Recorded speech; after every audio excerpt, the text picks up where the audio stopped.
Hello दोस्तों,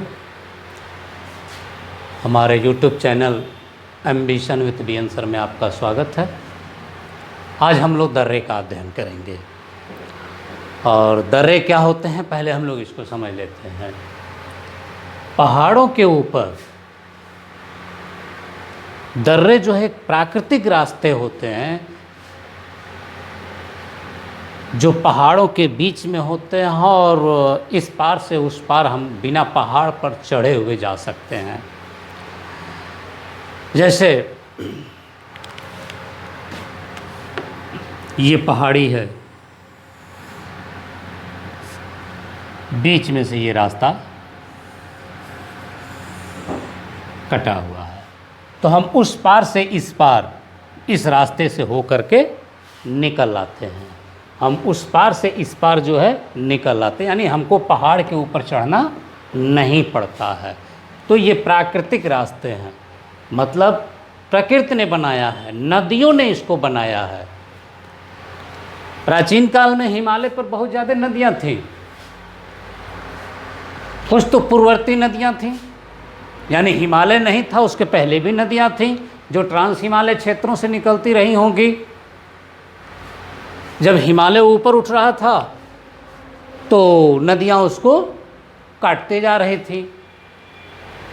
किसी कारणवश पृथ्वी के आंतरिक हलचल के कारण या किसी अन्य कारण से या तो नदियों ने अपना रास्ता बदल दिया या फिर नदियाँ सूख गईं, तो इस दर्रों से पानी आना बंद हो गया। तो जब दर्रों से पानी आना बंद हो गया तो हम मनुष्य लोग इस पार से उस पार आने जाने का उसको रास्ता बना दिए। यही दर्रा है जो एक प्राकृतिक होता है। ये दर्रा जो है प्राकृतिक होता है। आप मेरी बात समझ रहे होंगे। नदियों ने इसको काट कर बनाया। कभी इस दर्रे से नदी उस पार से इस पार बहा करती थी, लेकिन किसी कारणवश या तो नदी सूख गई या फिर नदी जो है रास्ता बदल दी। इसलिए इससे पानी आना, उस पार से इस पार जो पानी आ रहा था वो पानी आना बंद हो गया और आज हम उसी को दर्रा कहते हैं। हम इस पार से उस पार रोड बना देते हैं जो बिना पहाड़ी पर चढ़े हुए हमारा जो है इस पार से उस पार हम रोड के माध्यम से पहाड़ को क्रॉस कर जाते हैं। ठीक, तो ये होता है दर्रा। ठीक, तो ये तो हुई बात दर्रे की। अब हम जरा भारत के कुछ दर्रों की बात कर लें। दर्रे बहुत हैं, लेकिन आपके परीक्षा के लिहाज से जो दर्रे हैं सिर्फ हमको उन्हीं के बारे में जानना है। तो सबसे पहले हम यहाँ आते हैं जम्मू कश्मीर और लद्दाख क्षेत्र में। जैसा कि आप जानते हैं लद्दाख एक अलग केंद्र शासित प्रदेश, जम्मू कश्मीर एक अलग केंद्र शासित प्रदेश हो गया है। तो सबसे ऊपर से हम शुरू करते हैं। ये काराकोरम श्रेणी है। काराकोरम श्रेणी पर दो दर्रे दिख रहे होंगे आपको, एक आगिल दर्रा और एक काराकोरम दर्रा। आगिल हालांकि है पाकिस्तान अधिकृत कश्मीर में, फिर भी भारत में हम लोग उसको पढ़ते हैं क्योंकि हम भारतीय हैं। हम अपने हिस्से पर हमेशा दावेदारी रखेंगे। यहाँ से भी जो है हमको चीन जाने का रास्ता, तारम बेसिन जाने का रास्ता मिल जाता है आगिल दर्रे से। देखिए ये काराकोरम, ये लद्दाख श्रेणी और ये जास्कर श्रेणी, याद रखिएगा। ट्रांस हिमालय की ये तीनों श्रेणियां हैं, पहले आपको पढ़ाया जा चुका है। ठीक है, काराकोरम, लद्दाख और जास्कर तीन श्रेणियां हैं, ठीक, जो कि ट्रांस हिमालय का हिस्सा है। तो ये काराकोरम में ये आगिल दर्रा है और आगिल दर्रे से आप जो है तारिम बेसिन या चीन जा सकते हैं।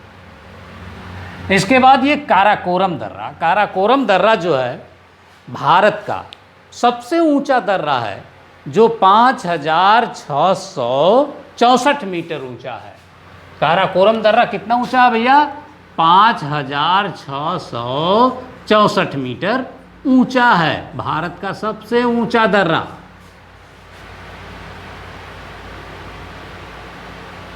हालांकि यह दर्रा जो है पाकिस्तान द्वारा चीन को दिए गए क्षेत्र में है और इस पर जो है चाइना का ही अधिकार है, लेकिन हम अपने उसमें पढ़ते हैं और हमारा ही वो माना जाता है, माना जाएगा भी। तो ये काराकोरम जो दर्रा है, काराकोरम से जो है हम चीन के सिंजियांग प्रांत है यहाँ पर चीन का, जो कभी स्वतंत्र हुआ करता था, एक स्वतंत्र देश था जिस पर चीन ने कब्जा कर लिया। वो चीन की आदत है हमेशा एक कदम आगे बढ़ करके कब्जा करने की, जैसा कि आप देख ही रहे, भारत को भी परेशान कर रहा है। खैर कोई बात नहीं, हम हैं ताकतवर। तो ये यहाँ से जो है चीन के सिंजियांग प्रांत यानी चीन जाने के लिए रास्ता मिल जाता है। सबसे बड़ी समस्या एक ये हो गई है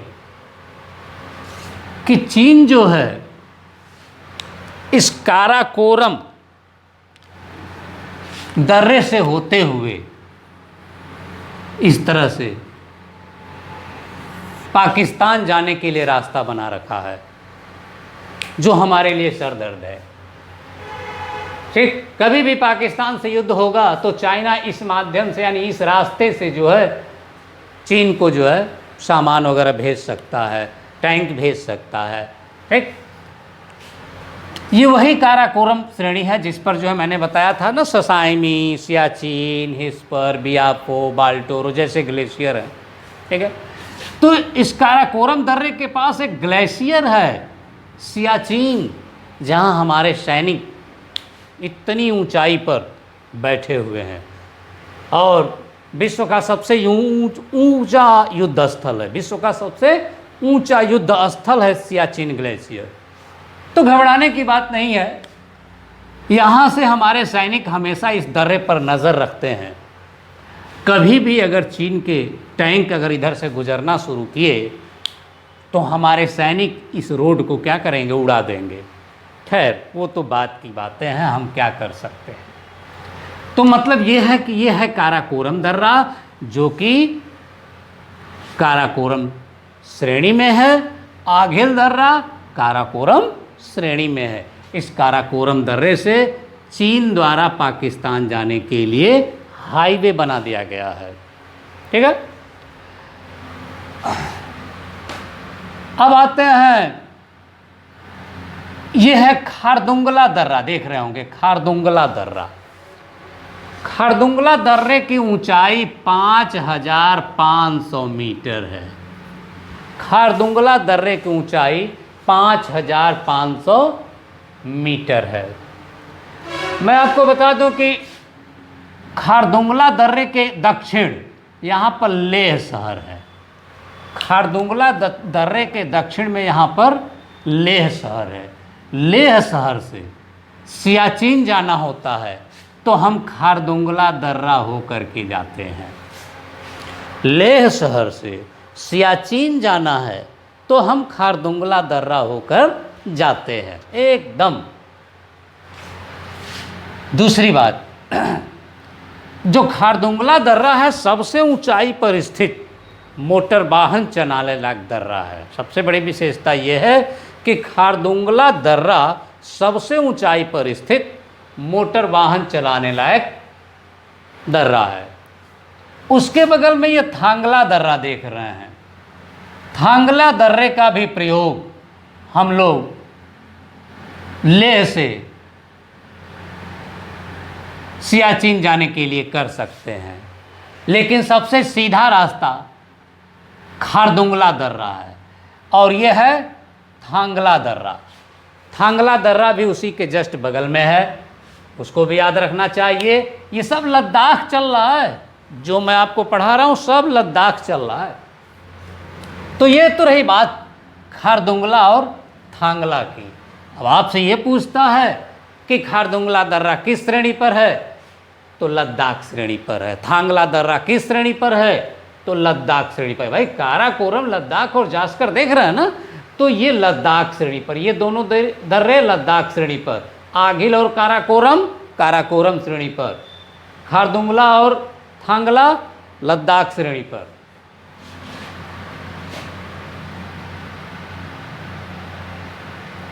इसके बाद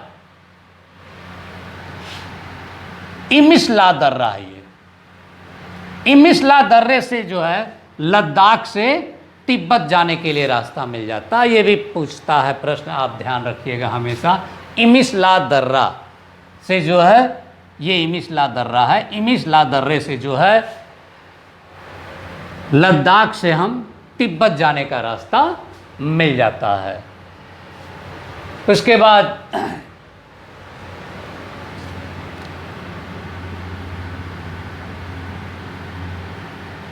यह है जोजिला, यह है बुर्जिल, यह है पीर पंजाल और यह है बानिहाल। तो अब देखते हैं, पहले यहां से शुरू करते हैं। यह पीर पंजाल जो है श्रेणी है। पीर पंजाल श्रेणी पर ही पीर पंजाल नाम का दर्रा भी है, पीर पंजाल श्रेणी पर ही पीर पंजाल नाम का दर्रा भी है। और इस पीर पंजाल श्रेणी से ही जो है, श्रेणी पर ये बानिहाल दर्रा है। पीर पंजाल के उत्तर में ये कश्मीर की घाटी है। पीर पंजाल के उत्तर में ये कश्मीर की घाटी है, ये कश्मीर की घाटी है जहाँ श्रीनगर है, और यहाँ इसके दक्षिण में जम्मू शहर है। तो जम्मू से कश्मीर जाने के लिए, यानी कश्मीर की घाटी श्रीनगर जाने के लिए हम बानिहाल दर्रे से होकर के जाते हैं। जम्मू से श्रीनगर जाने के लिए हम बानिहाल दर्रे से होकर जाते हैं। बानिहाल दर्रा जो है पहले NH-1A राष्ट्रीय राजमार्ग गुजरता था जो जम्मू से श्रीनगर जाता था, लेकिन अब ये चेंज हो गया है। अब NH-44 हो गया है, जो भारत का सबसे लंबा राष्ट्रीय राजमार्ग है, जो कन्याकुमारी से चलता है और श्रीनगर तक जाता है। ठीक, तो जो NH-44 है वो जो है जम्मू से होते हुए, यानी कन्याकुमारी से होते हुए जम्मू, और जम्मू से होते हुए और बानिहाल दर्रा होते हुए और आपका श्रीनगर चला जाता है, जहाँ की बुलर और डल झील आप घूमने जाते हैं। इसके अलावा इस पीर पंजाल श्रेणी में ही पीर पंजाल दर्रा भी है। कभी कभी इस दर्रे से भी जो है पीर पंजाल श्रेणी के उस पार आदमी जाता है। सिंगल रास्ता है, पीर पंजाल श्रेणी वाला जो है सिंगल रास्ता है, जबकि बानिहाल दर्रे से होकर जाता है वो हाईवे है। तो आपसे ये पूछा जाता है कि बानिहाल दर्रा किन दो शहरों को जोड़ता है, तो जम्मू और श्रीनगर को जोड़ता है। बानिहाल दर्रा किस श्रेणी में स्थित है, तो बानिहाल दर्रा आपका जो है पीर पंजाल श्रेणी में स्थित है। हो गया। अब आते हैं बुर्जिल दर्रा। बुर्जिल दर्रा के उत्तर में यहाँ पर गिलगित शहर है, पाकिस्तान अधिकृत कश्मीर में, जहाँ आतंकवादी लोग ट्रेनिंग लेते हैं। हमारे दिलअजीज दोस्त है, थोड़ा उसका दिमाग गड़बड़ हो जाता है, इसलिए यहाँ पर जो है आतंकवादियों को ट्रेनिंग देता रहता है। तो जैसे अब हमको जो है गिलगित जाना है, तो हम श्रीनगर से निकलेंगे और बुर्जिल दर्रा होते हुए गिलगित चले जाएंगे, और गिलगित से होते हुए प्राचीन काल में जो है लोग मध्य एशिया जाया करते थे, या फिर जो है सऊदी अरबिया लोग जाया करते थे। तो ये गिलगित प्राचीन काल का बहुत आने जाने का परंपरागत रास्ता रहा है, बुर्जिल दर्रा। तो बुर्जिल दर्रा यानी हमको गिलगित जाना है, तो हम बुर्जिल दर्रा होकर के गुजरेंगे। अब बात आती है खारदुंगला दर्रे की बात। तो खारदुंगला दर्रा देखिए, ये श्रीनगर से, और ये लेह शहर है, देख रहे हैं ना, लद्दाख और जास्कर के बीच से ही नहीं, वो आपकी सिंधु नदी जाती है जिसके दाहिने किनारे पर लेह शहर है। तो श्रीनगर से लेह जाना है, तो श्रीनगर से लेह जाने के लिए हम जोजिला दर्रे में घुसेंगे और उसके बाद हम लेह चले जाएंगे। श्रीनगर से हम जोजिला दर्रे में घुसेंगे, देखिए श्रीनगर से हम जोजिला दर्रे में घुसेंगे और लेह चले जाएंगे। तो यानी प्रश्न आता है कि श्रीनगर से लेह जाना है तो हम किस दर्रे से होकर जाएंगे, तो हम जोजिला दर्रा होकर के जाएंगे। तो इधर की बात हो गई। अब बात करते हैं, एक दर्रा है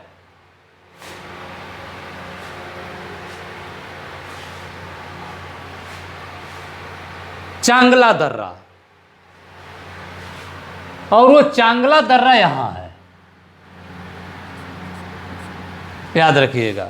उस चांगला दर्रा जो है भारत से यानी लद्दाख से तिब्बत जाने का रास्ता है, और तिब्बत जाने का रास्ता है। यहाँ पर चांगला दर्रे के पास एक चांगला बाबा की मंदिर है, ठीक है, और उसी मंदिर के नाम पर उस दर्रे का नाम पड़ गया चांगला दर्रा, यानी जो चांगला बाबा हैं उन्हीं के नाम पर उसका नाम पड़ गया चांगला दर्रा, जिससे हम लद्दाख से तिब्बत जाते हैं। तो ये तो हो गया जम्मू कश्मीर और लद्दाख के दर्रे।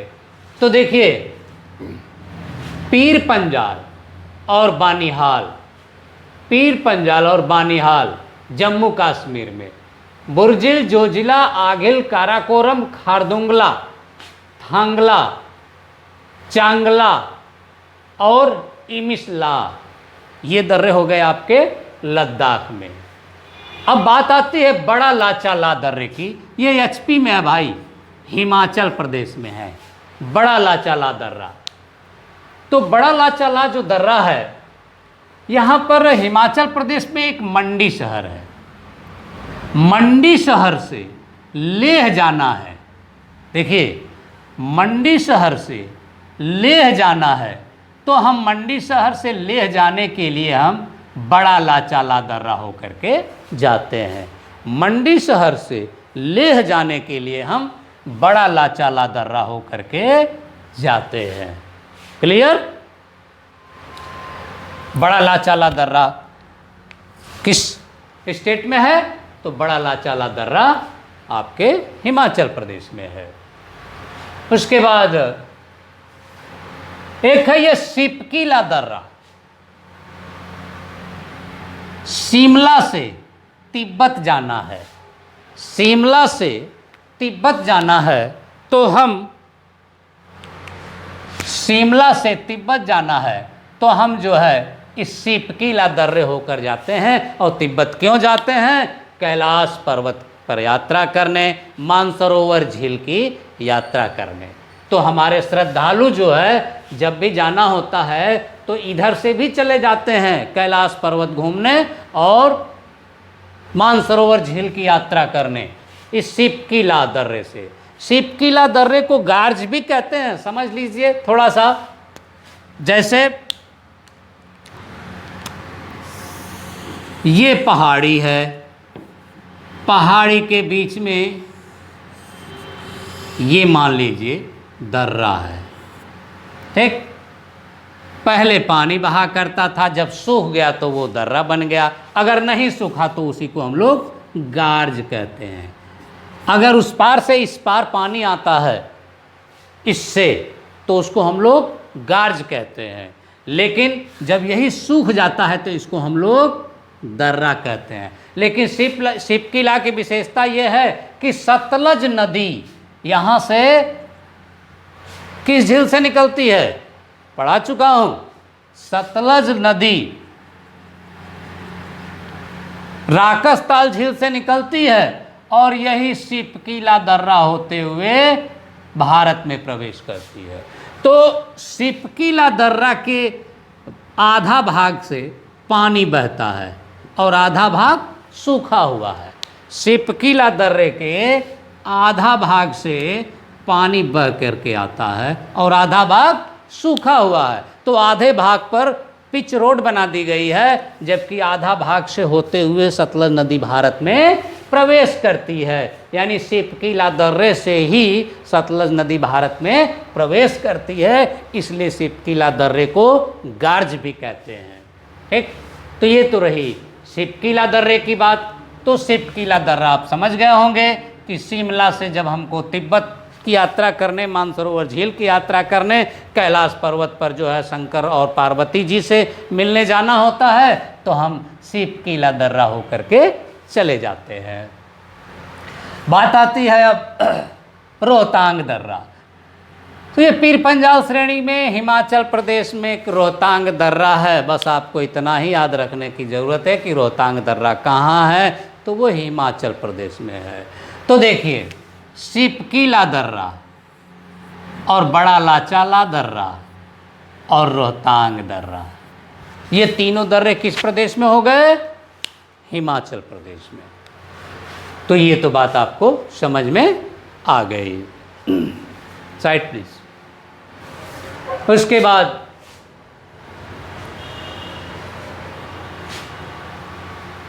अब आते हम लोग उत्तराखंड में। उत्तराखंड में मुलिंग, मानाला, नीतिला, लिपुलेख, ये दर्रे हैं। मुलिंग, मानाला, नीतिला, लिपुलेख, ये लाइन से बने हुए हैं, उत्तराखंड के दर्रे हैं ये। इसके अलावा भी उत्तराखंड में देखेंगे तो किंगरी बिगरी, क्या कहते हैं उसको, किंगरी बिगरी,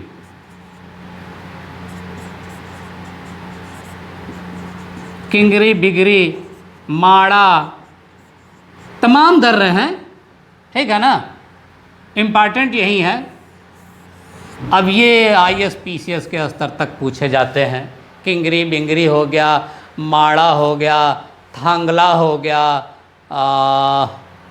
फिर क्या हो गया, एक थांगला भी है यहाँ, फिर क्या हो गया, दारमा, दारमा, दारमा, ये सब दर्रे जो है आपके उत्तराखंड में है। मतलब 1 2 3 4 5 6 7 8 दर्रे उत्तराखंड में मैंने आपको बता दिया, ठीक है ना। मेन यही है, मुलिंग, मानाला, नीतिला, लिपुलेख।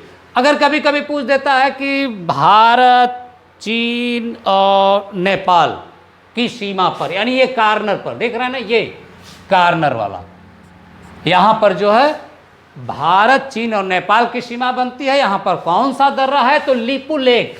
कहाँ गया? लिपुलेख दर्रा सबसे पूरब में स्थित है, सबसे पूरब में लिपुलेख दर्रा है। बस इतना याद रखना है आपको। बाकी ये दर्रे जो हैं आप याद रखिएगा कि उत्तराखंड में है। कौन? मुलिंग, मानाला, नीतिला, लिपुलेख, किगरी बिगरी, माड़ा, थांगला और दारमा, ठीक है। ये सब दर्रे जो है आपके उत्तराखंड में। मेन यही आपसे परीक्षाओं में बार बार पूछा जाता है। 4 ठो, मुलिंग, मानाला, नीतिला, लिपुलेख। ये थोड़ा डीप में जब जाना होता है तब पूछा जाता है, तो इस चीज़ को भी ध्यान रखिएगा। इतना आप याद रखेंगे तो भी आपका काम चल जाएगा। और इन दर्रों का प्रयोग भी हम लोग जो है कैलाश पर्वत और मानसरोवर की यात्रा करने के लिए जाते हैं। और ये प्राचीन काल से हमारे परंपरागत रास्ते हैं। भगवान शंकर जा कर के जब कैलाश पर्वत पर विराजमान होते हैं पार्वती के साथ, तो हमारे भारतीय लोग जो है दर्शन करने के लिए जाते रहते हैं। वहाँ मानसरोवर झील है, वहाँ जा कर के स्नान वगैरह करते हैं। इसके अलावा जो है और छोटी छोटी झील हैं, जैसे ये आपकी सतलज नदी निकलती है, किससे बताइए आप लोग, अभी मैंने बताया ना, चलिए याद पड़ जाएगा, ठीक है। तो उसी तरह जो है तो कैलाश पर्वत पर यात्रा करने के लिए, मानसरोवर झील की यात्रा करने के लिए, और सभी जो है हमारे तीर्थ यात्री इसी दर्रों से होकर के जाते हैं तिब्बत के इस मानसरोवर झील और कैलाश पर्वत पर, ठीक है। तो इसलिए ये काफ़ी प्रसिद्ध है। हालांकि रास्ता बड़ा दुरूह है, कभी कभी जो है बस वगैरह खड्ड में गिर जाती हैं, लोग मर भी जाते हैं। तो ये खतरनाक रास्ते हैं, पहाड़ी इलाके हैं, फिर भी हमारी आस्था है, हम जाते हैं। तो ये तो बात रही किसकी? उत्तराखंड के दर्रे की बात रही। अब आते हैं सिक्किम में। हाँ, ये लिपुलेख दर्रे को लेकर के ही भारत और नेपाल के बीच तनातनी चल रही है। इस लिपुलेख दर्रे को नेपाल कहता है कि हमारा है, हम कहते हैं कि हमारा है, अधिकार हमारा है, इसलिए हम ही लोगों का रहेगा। ठीक है ना, इसमें कोई संकोच की बात नहीं है, क्योंकि परंपरागत समय से जो है हमारे लोग उस रास्ते से आते और जाते रहते हैं। अब आते हैं हम लोग सिक्किम में। सिक्किम में दो दर्रे बड़े महत्वपूर्ण हैं, नाथुला और जेलेपला। सिक्किम में दो दर्रे, ये नाथुला है और ये जेलेपला। एक दर्रा और है डोंगिया दर्रा, कभी कभी परीक्षाओं में पूछा जाता है। तो नाथुला दर्रा काफ़ी फेमस दर्रा है। चीन से जो है नाथुला होते हुए हाईवे बना दिया गया है। चीन से नाथुला होते हुए हाईवे बना दिया गया है। चीन से 80% वर्तमान समय में जो 80% व्यापार होते हैं ना, वो इसी रास्ते ट्रकों से जो है चले आते हैं भारत में, चाइनीज़ सामान लेकर के, चाहे इंडियन सामान लेकर चले जाते हैं। और दूसरी बात, 1962 के बाद 1962 की लड़ाई में जो है, जब चाइना से युद्ध चल रहा था, तो ये काफ़ी नाथुला चर्चे में था और तब से ये बंद चल रहा था। 2006 में इसको फिर खोला गया है और इस दर्रे से होकर के जो है काफ़ी व्यापार का काम होता है। दूसरी बात, सबसे ज़्यादा अगर श्रद्धालु कैलाश पर्वत और मानसरोवर की यात्रा करने जाते हैं तो नाथुला दर्रे से होकर जाते हैं, क्योंकि यहाँ की अपेक्षा यहाँ पर जो है थोड़ा खतरनाक रास्ता कम है। यहाँ पर जो है ज़्यादा जो है उबड़ खाबड़ और ख़तरनाक रास्ते हैं, जबकि यहाँ से आराम से जो है गाड़ियाँ भी चली जाती है, मतलब मोटर वाहन भी चले जाते हैं। इसलिए ज़्यादातर श्रद्धालु यहीं से गुजरते हैं कैलाश पर्वत पर शंकर भगवान से मिलने या पार्वती जी से मिलने, और मानसरोवर की यात्रा करने के लिए श्रद्धालु नाथुला दर्रे होकर के ही जाते हैं। जेलेपला दर्रा देख रहा है, जेलेपला, जेलेपला से भी तिब्बत जाने का रास्ता है। यह है जेलेपला, जेलेपला, ठीक, जेलेपला से भी तिब्बत जाने का रास्ता है। और यह है डोंगिया दर्रा। डोंगिया दर्रा की विशेषता यह है कि डोंगिया दर्रे के पास भारत की सबसे ऊंचाई पर स्थित चेलामू झील है। प्रश्न आता है ना कि भारत की सबसे ऊंचाई पर स्थित झील कौन है, तो चेलामू झील है। कहाँ है, तो सिक्किम में है। किस दर्रे के पास है, तो डोंगिया दर्रे के पास है। आप इसको याद रखेंगे। दूसरी बात, जो नाथुला है ये डोंगिया श्रेणी है, यहाँ पर उसी में स्थित है। ये दर्रों के बीच में यहाँ पर एक चुंबी घाटी है, जिससे चुंबी नदी आती है, ठीक, और यहीं पर एक जेमू ग्लेशियर है, मैं पढ़ा चुका हूँ। तो जो ये चुंबी घाटी है, चुंबी घाटी होते हुए जैसे ये रास्ता आ रहा है ना, नाथुला से प्रवेश किया और चुंबी घाटी होते हुए दार्जिलिंग होते हुए चला आया, लखनऊ और दिल्ली चला जाता है। तो ये चुंबी घाटी भी यहीं है, इसका आप याद रखिएगा। अब आते हैं हम लोग, तो 3 दर्रे हो गए, कहाँ, सिक्किम में। बाकी मित्र लोग देखिए, ये है आपका अरुणाचल प्रदेश, ये अरुणाचल प्रदेश।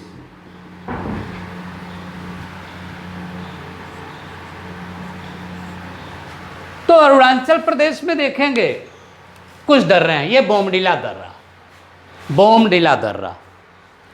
तो बोमडिला दर्रा जो है भारत के अरुणाचल प्रदेश के उत्तर पश्चिम में स्थित है। और बोमडिला दर्रे के दक्षिण में यहाँ पर एक तवांग घाटी है, जिसमें तवांग एक छोटा सा शहर है। जो तवांग शहर है ये बौद्धिस्ट इलाका है, बौद्धिस्ट इलाका है। भगवान बुद्ध की यहाँ मंदिर है।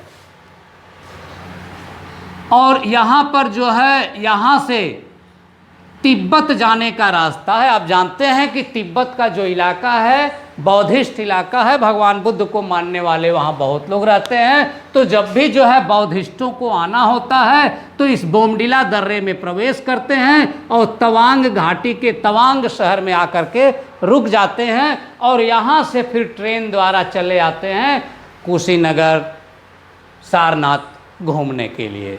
तो इस दर्रे से सबसे ज़्यादा बौद्धिस्ट लोगों का आवागमन होता है। और ये जो तवांग शहर है, इसी तवांग शहर को चीन कहता है कि चूंकि ये बौद्धिस्ट इलाका है इसलिए हमारा है। चीन कहता है कि तवांग एक बौद्धिस्ट इलाका है इसलिए तवांग हमारा है। भाई चीन जो है, बार बार मैं आपको बताता हूँ ना, उसकी स्ट्रेटजी होती है कि हमेशा एक कदम आगे बढ़ना। वो उसके अगल बगल जितने भी पड़ोसी देश हैं सब परेशान हैं, ठीक है ना। तो आज अगर तुम तवांग दे दिए ना तो फिर कहेगा कि आसाम हमारा है, उसको भी दे दिए तो फिर कहेगा कि नहीं नहीं नहीं नहीं ये सब हमारा है। तो ये तो चीन की स्ट्रेटजी है। कहता है कि तवांग बौद्धिस्ट इलाका है, भगवान बुद्ध की मंदिर है, लिहाजा वो तवांग हमारा है।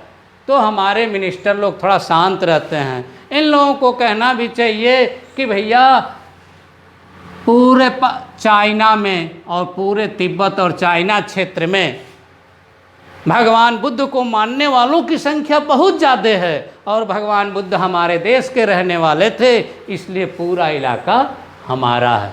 इन लोगों को भी बोलना चाहिए। ये कोई बात थोड़ा नहीं है कि जो है तवांग में बौद्धिस्ट हैं तो उसको आप कह देंगे कि हमारा है, ठीक। तो आप मेरी बात को अन्यथा मत लीजिएगा आप लोग।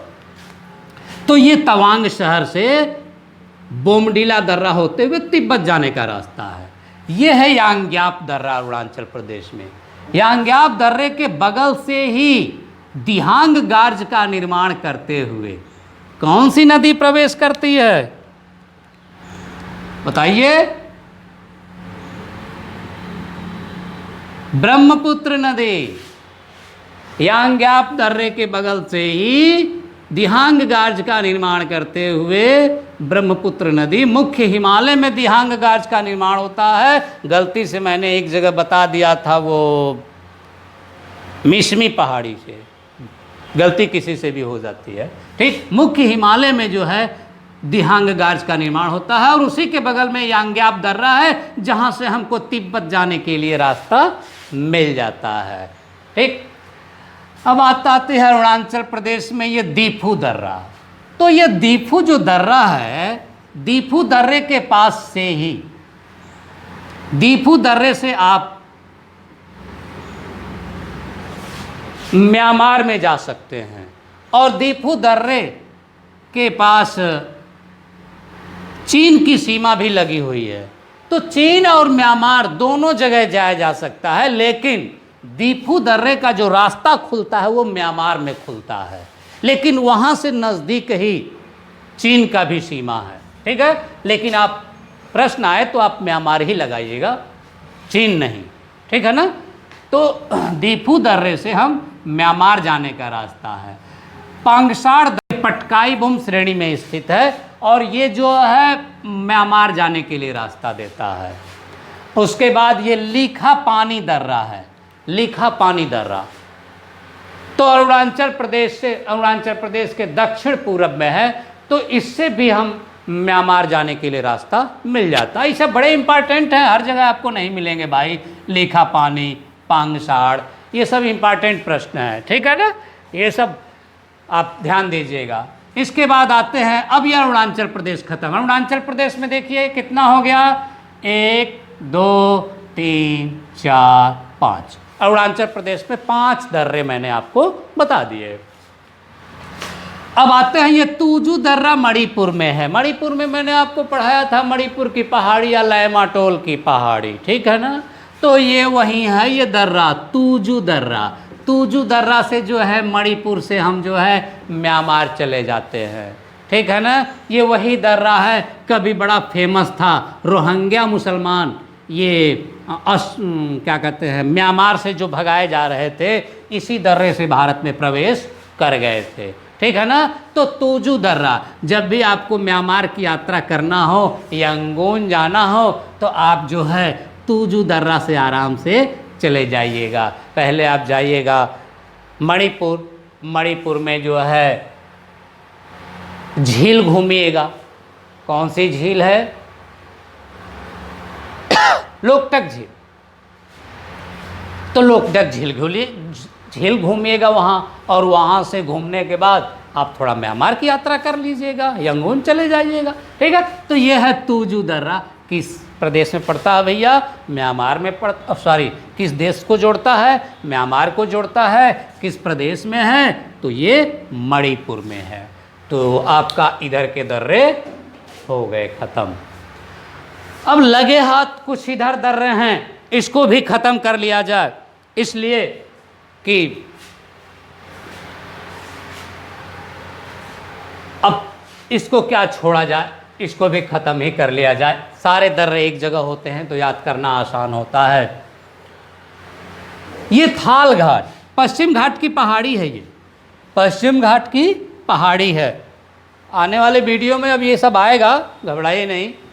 हाँ, कल से जो है आपको जो है नेक्स्ट वीडियो आपका जो है पठारी क्षेत्र में पढ़ाना शुरू करूँगा। पठार ख़त्म होने के बाद नदियाँ। तो ये जो है पश्चिमी घाट की पहाड़ी है। पश्चिमी घाट की जो पहाड़ी है, यहाँ पर थाल घाट, भोर घाट, पाल घाट और सेनकोटा दर्रा है। तो यहाँ पर मुंबई शहर है। कौन सा शहर है भैया? मुंबई शहर, मुंबई शहर। तो दिल्ली से या फिर कोलकाता से अगर आपको मुंबई जाना है तो आप थाल घाट दर्रा होकर जाते हैं। यानी उत्तरी भारत और पूर्वी भारत को जोड़ने का काम थाल घाट दर्रा करता है। इसमें जो है बस और ट्रेन दोनों गुजरती हैं। मेरा मतलब आप समझ रहे होंगे ना? मतलब ये कि थाल घाट दर्रा उत्तरी भारत के शहरों को और पूर्वी भारत के शहरों को जोड़ने का काम करता है। जैसे आपसे पूछे कि जो है जबलपुर से मुंबई जाना तो किस दर्रे से होकर गुजरेंगे? थाल घाट दर्रे से। दिल्ली से मुंबई जाना तो किस दर्रे से होकर गुजरेंगे? थाल घाट दर्रे से। एक कॉमन प्रश्न इस तरह से पूछ लिया जाता। कोलकाता चाहे लखनऊ से जाना है मुंबई तो थाल घाट दर्रे से होकर गुजरेंगे। उसके बाद यह है भोर घाट। भोर घाट के बगल में यहाँ पर जो है पूना है, पुणे जिसको कहते हैं। वृष्टि छाया प्रदेश है भैया। देखो इसके बगल में, इसके पश्चिम में है ना, तो बारिश आकर इधर टकराती है तो इधर बारिश कम होती है। पूना में बारिश कम होती है। पूना वृष्टि छाया प्रदेश में आता है। आगे पढ़ाएंगे जलवायु में आपको। तो जैसे ये पूना है, मान लीजिए यहाँ बेंगलुरु और यहाँ आपका चेन्नई, मान लीजिए। अब मुंबई से पूना जाना है, ठीक, तो आप भोर घाट दर्रा होकर के जाएंगे। नहीं समझ में आ रही है मेरी बात? मुंबई से पूना जाना है तो आप भोर घाट दर्रा होकर गए, और पूना से चले गए बेंगलुरु, बेंगलुरु से चले गए चेन्नई। ये सब हाईवे हैं, ध्यान दीजिएगा, सब हाईवे हैं। हाईवे आपको पढ़ाएंगे कौन कौन है, ठीक है। तो यानी आपसे प्रश्न आता है कि मुंबई से पूना जाना है तो हम किस दर्रे को पार करेंगे? तो भोर घाट दर्रे को पार करेंगे। मुंबई से हमको बेंगलुरु जाना है, यानी दक्षिण भारत का कोई भी शहर जाना है मुंबई से, तो आप कौन सा दर्रा पार करेंगे? भोर घाट दर्रा पार करेंगे। इसके अलावा और छोटे छोटे दर्रे हैं, जैसे यहाँ पर एक पूना के बगल में एक नाड़े घाट दर्रा है। कौन सा? नाड़े घाट दर्रा है। ये नाड़े घाट दर्रा जो है ना, ये प्राचीन काल में यहाँ पर रानी नायनिका, सातवाहन वंश की रानी थी, इनका अभिलेख प्राप्त हुआ है ना। तो और छोटे छोटे भी दर्रे हैं, लेकिन यही 4 दर्रे आपसे पूछे जाते हैं। नाड़े घाट दर्रा, ठीक है ना। इसके अलावा पाल घाट पे आते हैं। जो ये पाल घाट दर्रा है, कोचीन को कोयम्बटूर से जोड़ता है। पाल घाट दर्रा आपका, ये देखिए, ये महाराष्ट्र में है। ये थाल घाट भोर घाट महाराष्ट्र में है, और ये आपका जो है किस में है? केरल में है। तो कोचीन से अगर जाना है कहाँ? कोयम्बटूर, तो आप पाल घाट दर्रा होकर जाएंगे, ठीक है। या फिर यहाँ से जो है आप चेन्नई भी जा सकते हैं, ठीक। तो यानी केरल और तमिलनाडु को जोड़ने का काम पाल घाट दर्रा करता है। तो यानी कोचीन से कोयम्बटूर को जोड़ने का काम पालघाट दर्रा करता है। ठीक, और ये पालघाट दर्रा कभी कभी पूछ देता है कि इस पहाड़ियों के बीच में है, तो नीलगिरी और अन्नामलाई पहाड़ी के बीच में पालघाट दर्रा है, जिसको लोकल भाषा में पलक्काड़ गैप कहते हैं। अभी आगे पढ़ाएंगे, घबराइए मत। पलक्काड़ गैप, इसी पालघाट दर्रे को पलक्काड़ गैप कहते हैं। नीलगिरी और अन्नामलाई पहाड़ी के बीच में स्थित है। ठीक है, आगे पढ़ाएंगे, पठार तो उसमें आएगा। ठीक, तो ये पालघाट दर्रा हो गया जो कोचीन और कोयम्बटूर को जोड़ता है। ये सेनकोटा दर्रा है। इलायची की पहाड़ी आपने सुना होगा, भारत की दक्षिणी पहाड़ी है इलायची की पहाड़ी। ये पश्चिमी घाट पहाड़ी के दक्षिणी भाग को इलायची की पहाड़ी कहते हैं, और इलायची की पहाड़ी को ही कार्डमम की पहाड़ी और लोकल भाषा में इलामलय कहते हैं। ठीक है, तो ये इलायची की पहाड़ी पर एक दर्रा है सेनकोटा दर्रा। सेनकोटा दर्रा जो है, तो अब देखिए यहाँ पर जो है तिरुवनंतपुरम किसकी राजधानी है भैया? केरल की। और यहाँ ये तमिलनाडु में यहाँ पर एक शहर है जिसको कहते हैं मदुरई। मदुरई क्यों प्रसिद्ध है, कौन बताएगा? मदुरई, मदुरई, मदुरई जो है मदुरई जो है दक्षिण भारत में मंदिरों का, प्राचीन मंदिरों का शहर माना जाता है। जैसे उत्तर भारत में अभी हम लोगों का ये काशी है ना, वैसे ही दक्षिण भारत में मदुरई को मंदिरों का शहर कहा जाता है। तो कोयम्बटूर को मदुरई से जोड़ने के लिए सेनकोटा दर्रे से होकर जाते हैं। कोयम्बटूर को मदुरई से जोड़ता है कौन सा दर्रा? सेनकोटा दर्रा। तो इस तरह से जो है दर्रे आप समझ गए, ये भारत के प्रमुख दर्रे हैं, इसको आप समझ लीजिएगा। इसके अलावा जो है और भी दर्रे हैं, लेकिन इतना दर्रा सफिशिएंट है। अपीशियस में भी ये काफ़ी है, या टेट सुपर टेट में भी ये काफ़ी है, एसएससी के लिए भी काफ़ी है, आईएएस में भी आएगा इसमें से। लेकिन आगे चल के जो है कुछ और दर्रे हैं जो बताएंगे आपको आगे आने वाले समय में, जो बहुत कम पूछे जाते हैं, हाई लेवल के हैं, वो बाद में आपको मैं पढ़ा दूंगा। पहले इतना दर्रा आप याद कर लीजिए, और मैं उम्मीद करता हूं कि जो भी मैं पढ़ा रहा हूं आप उसको याद करते जाते होंगे। और आपसे ये भी उम्मीद कर रहा हूं कि आप एटलस भी खरीद करके आप रखे होंगे। और देखिए, मैं आपको पढ़ा रहा हूं तो एटलस आप ज़रूर रखिए, बिना एटलस के आप तैयार नहीं कर पाएंगे। दूसरी बात, पढ़ाते पढ़ाते मुझे ये उम्मीद भी हो गई है कि आप लगभग सारे प्रदेशों के बारे में लोकेशन समझ गए होंगे। ठीक, आप सारे लोकेशन समझ लीजिए, सारे प्रदेशों की राजधानियां याद कर लीजिए। अब छोटे बच्चों की तरह आपको मैं राजधानी नहीं याद कराऊंगा, आपको दर्रे मैंने आपको समझा दिया। अब पिछले वीडियो में मैंने कुछ प्रश्न पूछा था आप लोगों से। पहला पूछा था कि अंतर्राष्ट्रीय सीमा पर भारत के कुल कितने राज्य हैं। मैं पूछा था कि अंतर्राष्ट्रीय सीमा पर भारत के कुल कितने राज्य हैं। भाई देखो, यहाँ से लेकर के ये अंतर्राष्ट्रीय सीमा है, ये कुल कितनी इसकी लंबाई है? 15,200 किलोमीटर। तो इस सीमा पर कुल 16 राज्य हैं, पहले 17 था, कुल 16 राज्य हैं। आप लोग एटलस निकाल करके और गिन लीजिएगा, पढ़ाया जा चुका है। कुल 16 राज्य हैं, पहले 17 था, कम हो गया। क्यों? क्योंकि जम्मू कश्मीर हट गया ना, जम्मू कश्मीर को काट करके जो है 2 केंद्र शासित प्रदेश बना दिया गया, एक जम्मू कश्मीर और दूसरा लद्दाख। मेरी बात समझ में आ रही है आपको? तो अब तो वो हट गया ना, तो कुल मैं पूछ रहा हूँ, राज्य की बात मैंने पूछा है ना, कुल कितने राज्य हैं? तो कुल 16 राज्य हैं। दूसरा प्रश्न मैं पूछा था कि बांग्लादेश की सीमा से कुल कितने राज्य लगे हुए हैं। तो बांग्लादेश की सीमा से भाई देखो, एक ये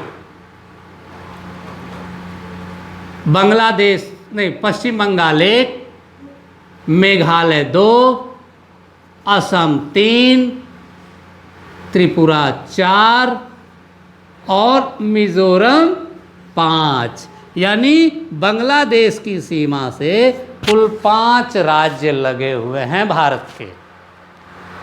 नेक्स्ट पूछा था मैं, उत्तराखंड कितने देशों से अंतर्राष्ट्रीय सीमा बनाता है? तो बड़ा सिंपल सा प्रश्न है यार, ये है उत्तराखंड, इसके उत्तर में चीन है और इसके पूरब में नेपाल, यानी 2 देशों से सीमा बनाता है। और नेक्स्ट पूछा था मैं, हाँ, भारत का सबसे पूर्वी देशांतर कौन है? तो भैया भारत का सबसे पूर्वी देशांतर तो यानी इधर होगा, तो यहाँ से 97°25'। कौन सा है ये? 97°25'। पूर्वी देशांतर कहेंगे इसको, याद रखिएगा। पहले वीडियो में सब समझाया जा चुका है, ठीक है ना। 97°25' पूर्वी देशांतर भारत का सबसे पूर्वी देशांतर है। तो इस तरह का आज का चैप्टर मेरा समाप्त हुआ।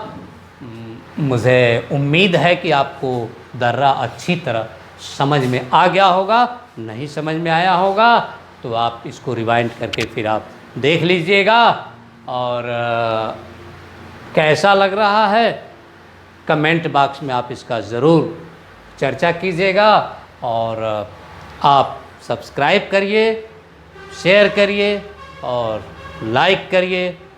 धन्यवाद।